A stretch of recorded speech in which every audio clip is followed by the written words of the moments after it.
आज हम सुश्रुत संहिता स्टार्ट करेंगे। हम आयुर्वेद तत्व संदीपिका पढ़ने जा रहे हैं, जो कि हम उसका फर्स्ट चैप्टर सूत्र स्थान से स्टार्ट करेंगे। सूत्र स्थान का फर्स्ट चैप्टर है वेद उत्पत्ति। वेद उत्पत्ति अध्याय में नाम याद रखना है कि वेद उत्पत्ति अध्याय है।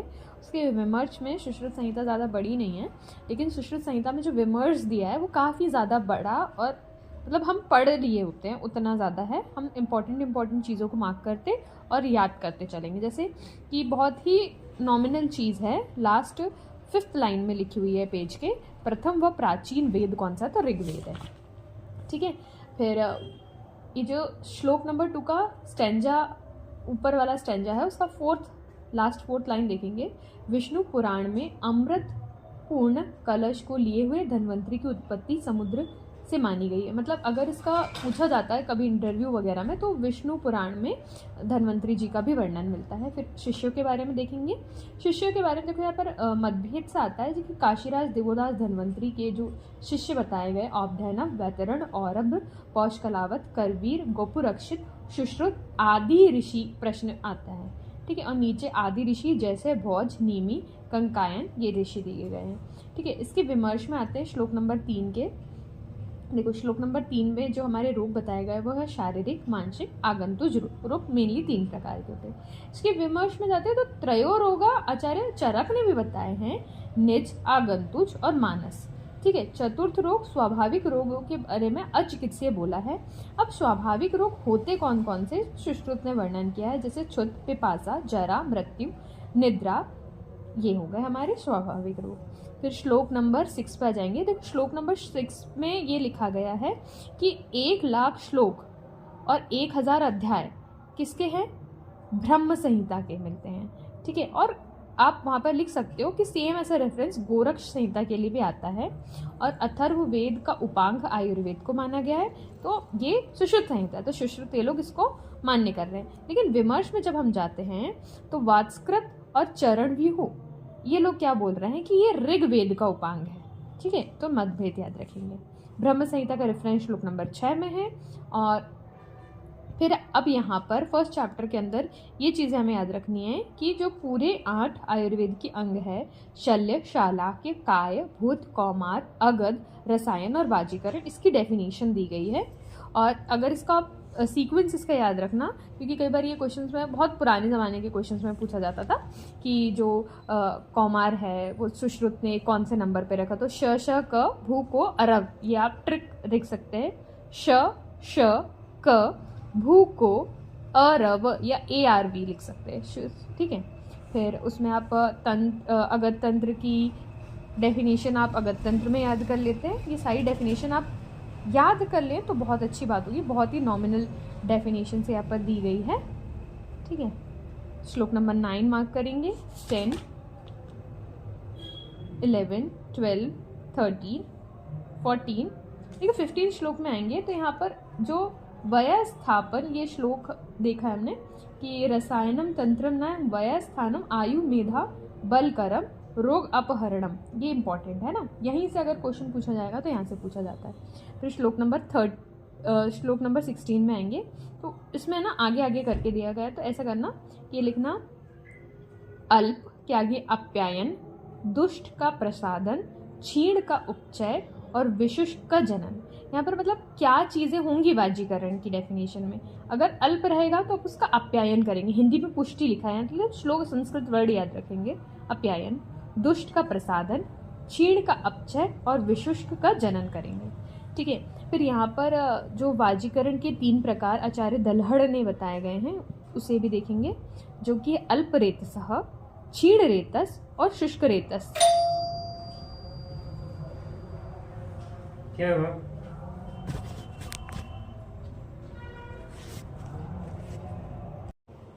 अब ये जो तीनों आचार्य दलहड़ ने बताए गए हैं, देखो, अल्प रेतस कौन होगा, जो 25 साल से कम है।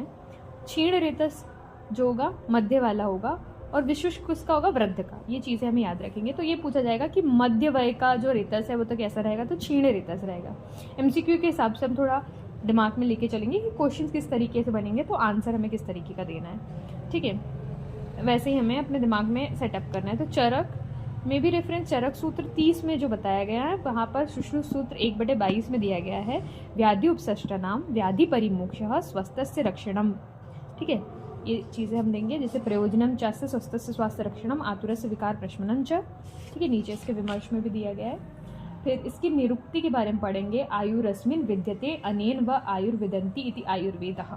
ठीक है, आयुर्वेद में इसकी निरुक्ति अगर पूछी जाएगी तो आयुर्वेद की, तो यहाँ पर दी गई है। फिर श्लोक नंबर 24 पे आएंगे तो प्रत्यक्ष, आगम, अनुमान और उपमान, ये हमारे 4 अंग बताए गए। ठीक है, अब यहाँ पर अगर क्वेश्चन आता है कि इसने आगम बोला है, आगम को हम आप्तुपदेश पढ़ेंगे, है ना। ये थोड़ी सी चीज़ें अपने दिमाग में कंपैरेटिव लेके चलेंगे, क्योंकि चरक हम पढ़ लिए होते हैं, तब हम सुश्रुत पे आते हैं।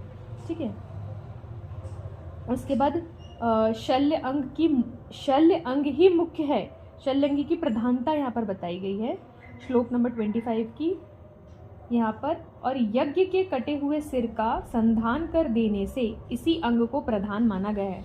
अगर असर्शन रीजन टाइप में क्वेश्चन आता है कि शल्य अंग ही क्यों मुख्य अंग है, तो स्टेटमेंट पहले पूछा गया कि शल्य अंग मुख्य अंग है, तो वो क्यों है, तो वो इसलिए क्योंकि उसने जो कटे हुए यज्ञ के सर को संधान किया था, यानी जोड़ा था। फिर वो किसने जोड़ा था, उसके आगे उसकी हिंदी रहेगी कि अश्विनों कुमारों के पास जाकर ये सारी चीज़ें हुई थी। अश्विन कुमारों ने यज्ञ के सड़े कट का संधान किया था, तो क्वेश्चन ये भी बन सकता है कि किसने संधान किया था, तो अश्विनों कुमारों ने इसका संधान किया था। अब शल्य तंत्र इंपॉर्टेंट क्यों है, इसके 3 रीजन और आगे बताए गए हैं। क्योंकि आशु क्रिया कारणम, यंत्र शस्त्र छार अग्नि प्राणिधान, सर्वतंत्र समाश्च। ठीक है, तो सारे तंत्रों को मानने वाला, जिसमें यज्ञ, शस्त्र, छार, अग्नि दी गई हैं और जो जल्दी काम करता है। ठीक है, और चरक संहिता पर भी कहाँ कहाँ पर शल्य की इम्पोर्टेंस मानी गई है उसका भी नीचे वर्णन दिया गया है, जैसे कि गुल्म रोग में, उदर रोगों में, अर्श रोगों में, और एक और है प्रमेय पीड़िका में भी माना गया है। ठीक है, फिर उसके बाद हम आगे बढ़ते हैं श्लोक नंबर 30 पे। श्लोक नंबर 30 पे आकर ये देखिए, जो हमेशा हम पढ़ते रहते हैं, पंच महाभूत शरीरी समवायः पुरुष ही उच्यते। आपने एनाटॉमी की क्लास में ये श्लोक ज़रूर याद किया होगा। ठीक है, और लोग 2 प्रकार के होते हैं, स्थावर और जांगम। ठीक है, और आगे उसके देखो द्विविधात्मक, आग्नेय और सौमश्च, ये वर्ड भी याद रखेंगे। फिर चतुर्विध भूतग्राम, यहाँ पे बहुत सारी चीज़ें चतुर्विध हम फर्स्ट चैप्टर के अंदर देखने वाले हैं। चतुर्विध भूतग्राम क्या होता है, उसको हमें बहुत अच्छे से याद रखना है। सस्वेदः, जरा, अंडज और ऑप्तिज, ये 4 प्रकार के रहेंगे, पुरुष प्रधान होता है। ठीक है, फिर अगर हम यहाँ पर श्लोक नंबर 31 देखें तो ऐसा सेम श्लोक आपको रेफरेंस लिख लीजिए, सुश्रुत सूत्र 24/4 से तुलना करनी है। यद दुख संयोगः विद्या उच्चयन्ते। ठीक है, उसके बाद आते हैं व्याधि 4 प्रकार की होती है। अभी तक हमने पढ़ा था इससे पहले कि 3 प्रकार की होती है, तो आगंतुज, शारीरिक, मानसिक और स्वाभाविक। ये हमने अभी पहले देखा कि कौन सी 5 व्याधियाँ हैं जिसे स्वाभाविक बोला गया है। ठीक है, व्याधि का अधिकरण 2 होता है, मानस एंड शरीर। ठीक है, फिर यहाँ पे एक और 4 चीज़ आएगी जो कि है निग्रह हेतवः। ठीक है, संशोधन, संशमन, आहार, और हिंदी उसको करेक्ट कर लीजिए, अगर उसमें आचार लिखा हो तो सही है, विहार लिखा हो तो उसको करेक्ट कर लीजिए। ठीक है, फिर उसके बाद पढ़ते हैं हम श्लोक नंबर 36 में, प्राणिनाम पुनः मूल आहारो बलवर्ण ओजश्च। ठीक है, ये चीज़ याद करेंगे। स्थावर और जांगम 2 औषधि के भेद होते हैं। नेक्स्ट आ जाएंगे श्लोक नंबर 37 पे, तो जो चारों चीज़ें उसकी डेफिनेशन है, जैसे कि अपुष्पः फलवंतो वनस्पत्य। इसे हमें ऐसे याद रखना है, जिसमें फल और पुष्प दोनों है वो बड़े चीज़ होगा, वनस्पत्य होगा। जिसमें फूल और फल सिर्फ एक चीज़ है, ठीक है, तो वो वृक्ष होगा। प्रतान क्या होगा, प्रतान विरुद्ध होगा, और फल पाकः औषधि। अधिकतर ये पुराने आप क्वेश्चंस लगाएंगे तो उसमें देखेंगे फल पाक निष्ठा औषधि, ये बहुत पूछा गया है। ठीक है, आपको पुराने क्वेश्चंस में मिल जाएगा। फिर यहाँ पर हमने ये फिर से रिपीट किया गया। अब इसके एग्जाम्पल्स हम जो याद रखेंगे, बस आपको बहुत ईजी है, जैसे पशु, मनुष्य, किसके एग्जाम्पल होंगे, जरायु यानी हमारा जो प्लेसेंटा, कौन कौन सी चीज़ें होती है जो प्लेसेंटा से बनती है, अंडज यानी कौन कौन से अंडे से बनते हैं, खा, सर्प, ये सारी चीज़ें याद करने की नहीं है, बस समझने की। आपको समझना है कि ये किस। अब कृमि जो होती है वो हमें पता है कि श्वेत से उत्पन्न होती, कृमि कीट, और ऑब्दिज जो होते हैं वो हमारे जैसे इंद्रगोप वगैरह वो ज़मीन को खोद कर नीचे से जैसे निकले हुए थे, तो वीर बहुटी वगैरह आ जाएंगे। ठीक है, स्थावर के 8 अंग के बारे में बताया गया कि स्थावर के 8 अंग होते हैं कि आप कौन कौन सी चीज़ें स्थावर में यूज़ कर सकते हैं, जो कि है छाल, पत्ते, पुष्प, फल, जड़, कंद, निर्यास, स्वरस इत्यादि।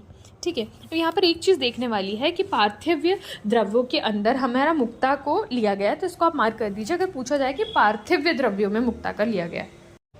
चतुर्विध हेतु को देखेंगे श्लोक नंबर 43 में, संचय, प्रकोप, प्रशमन एवं प्रकृति का। ठीक है, चतुर्विध हेतु हो गया। फिर चतुर्विध वर्ग की बात करेंगे तो स्थावर, जांगम, पार्थिव और कालकृत। ठीक है, विमर्श में लिखा गया है। फिर उसके बाद आएंगे आप पुरुष, व्याधि, औषध और क्रियाकल, इन चारों की संक्षेप में व्याख्या कर दी गई है। तो उसे क्या बोलेंगे, चतुष्कय समासीन, है ना। और बीज चतुष्क मतलब चिकित्सा शास्त्र का बीज इस चैप्टर में बो दिया गया है। ठीक है, और 120 चैप्टर का यहाँ पर फर्स्ट ही उसमें वर्णन करा गया है, षविंशति, है ना। और फिर यहाँ पर आखिरी चीज़ ये लिख लीजिए कि जो सुश्रुत सूत्र फर्स्ट में किस चीज़ का, स्वयंभू वर्ड का जो इस्तेमाल किया है वो ब्रह्मदेव के लिए किया गया है। ठीक है, अब जैसे 4 चीज़ें आई है जो चतुर्विज वाली, तो एक स्टिकी नोट उसमें लगा लीजिए कि भूतग्राम क्या है, चतुर्विध वर्ग क्या है, चिकित्सा चतुर्बीज क्या है, निग्रह हेतु क्या है और चतुर्विध हेतु क्या है। ठीक है, तो इससे क्या हो जाएगा, एक ही पेज पर आपके जो 4 चीज़ें आएगी जो कंफ्यूज करने वाली, तो वो एक साथ हो जाएगी। नेक्स्ट चैप्टर हम सेकेंड देखेंगे इन नेक्स्ट वीडियो।